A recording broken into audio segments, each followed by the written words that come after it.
The 150-year-old settlement of Pommahakan is situated on Ratanakosin Island in the historic heart of Bangkok. Lying in the shadow of the famous Wat Saket,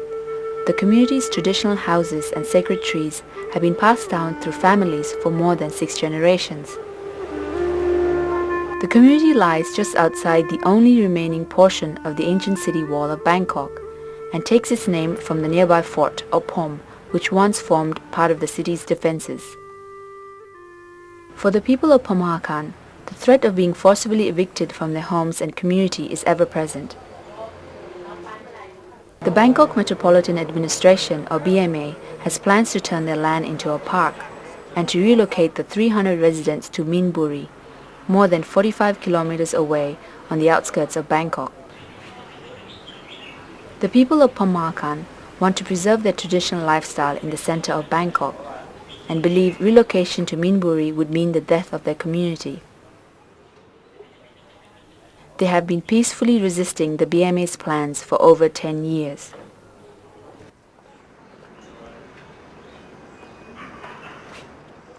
ที่นี้เนี่ยในเมื่อปรับเป็นสวนสาธารณะแล้วจะต้องไม่มีที่อยู่อาศัยนั่นหมายถึงบ้านเรือนใช่ไหมฮะก็เราก็ได้มองถึงว่าอย่างน้อยที่สุดเนี่ยการที่เรามีคุณค่าที่เราได้อนุรักษ์ไว้อย่างเช่นบ้านโบราณใช่ไหมฮะอย่างเช่นต้นไม้ใหญ่แล้วก็วิถีชีวิตของความเป็นชุมชนตรงนี้เนี่ยเราน่าจะหันมาพูดคุยกันนะฮะแล้วก็มาร่วมมือกันในเชิงอนุรักษ์นะครับซึ่งอย่างน้อยที่สุดแล้วผมกล้าพูดได้ว่าตรงนี้เนี่ยมันไม่ใช่ในส่วนของทรัพย์สมบัติของพี่น้องชาวชุมชนป้อมอย่างเดียวแต่เรากำลังจะมองถึงการสูญเสียของคนไทยทั้งประเทศนะครับและอย่างน้อยที่สุดแล้วเนี่ยผมเชื่อแน่ว่าอยากให้คนหลายๆประเทศคนหลายๆชาติเนี่ยนะครับหันมามีแนวร่วมถึงการอนุรักษ์นะครับเพราะอย่างน้อยที่สุดแล้วเนี่ยมันจะเป็นความเป็นประวัติศาสตร์ซึ่งอย่างน้อยที่สุดแล้วเนี่ยมันจะเป็นคุณค่าซึ่งสามารถเล่าขานกันไม่รู้วันจบครับ There's about 300 people living in this community right now, and they've been here for around 150 years. This north part of the site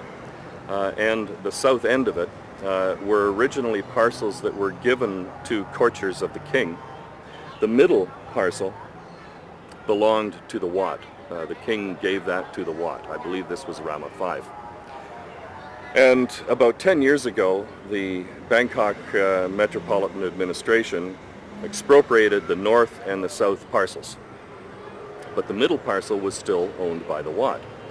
They evicted people from this north parcel with the intention of building a park here. But because they could not get their hands on the middle parcel, they never actually initiated that park plan.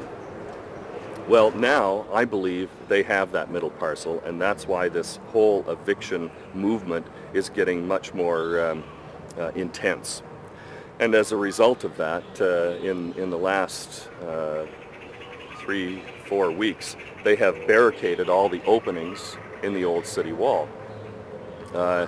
to, in some way, protect themselves from an invasion, you might say. โดยปกติแล้วประตูช่องนี้นะครับจะเป็นประตูเมนใหญ่นะครับที่จะใช้คนภายนอกเข้ามาแล้วคนภายในก็จะออกไปทำมาค้าขายแต่สาเหตุที่เราจะต้องปิดเนี่ยเนื่องจากว่าในส่วนของกรุงเทพมหานครเนี่ย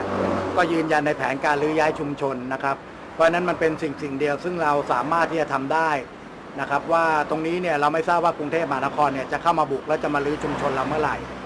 นะครับครับผมก็จะเอารถเกรดเข้ามาไถเราแล้วก็จะนำคนเข้ามารื้อบ้านเรา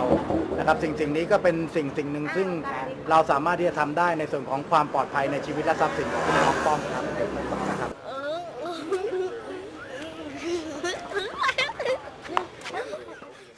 The Bangkok Municipal Administration is really faced with a set of choices with regard to this community. It can evict them, resettle them to places where there are no jobs, no houses, no way to make a livelihood. But they could probably spend 1/10 of the amount of money they're going to spend to carry out this eviction and build a park and help the people, work together with the people to reinvent this community on the same site where it is now, improve the houses, satisfy the wishes of the people, build a park, and create a solution that's acceptable to everybody. That is within their grasp. If they choose not to do that, it's because they make the wrong choice. And that's why it's so important to take into account all the perspectives of people when there is an eviction planned, and look at people's alternatives and look at the alternatives put forward by the community, by the people that are living there. If you do that as a government, you treat people with respect, you take their will and wishes into account, and ultimately you begin to take housing rights seriously. The struggle of the Pommahakan community to preserve their land and lifestyle is being closely watched by many people, as it may be the first of many such disputes. The BMA has well-developed plans to relocate a further 21 communities in the Ratanakosin area, affecting up to 10,000 people. If the people of Pommahakan are forced out, it will be grim news for the other 21 communities. But if the BMA does agree to work with the community in developing alternative plans for the site, residents throughout the Ratanakosin area will take heart and may pursue similar strategies.